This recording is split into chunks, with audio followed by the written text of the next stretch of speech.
Les séparatistes ont tenté de créer une situation d'insécurité, donc qui a menacé à la fois la libre circulation des hommes et des marchandises.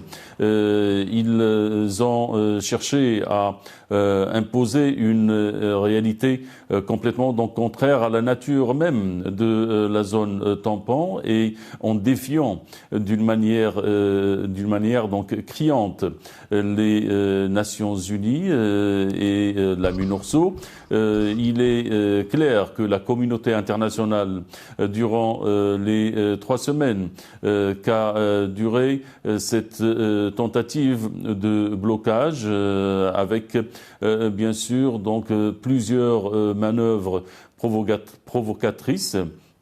On le sait, le Polisario il a cherché à transformer la zone tampon et surtout donc des espaces qui sont de l'autre côté de la ligne de défense marocaine, en des zones où beaucoup de trafic se sévissait et se continue dans certaines zones donc à se sévir. Et c'est une véritable menace à la sécurité, à la stabilité, car on le sait, il y a une grande activité qui est celle du crime transnational organisé, que ce soit celle bien sûr de la drogue ou du trafic d'armes.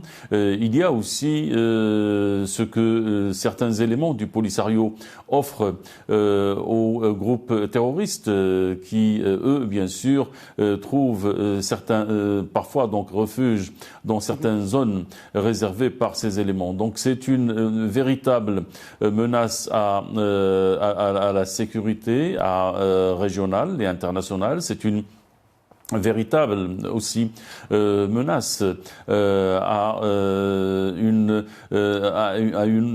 une situation qui et qui est toujours favorable aux échanges commerciaux et humains entre le Maroc et son voisin mauritanien, et au-delà l'ensemble des pays de la région.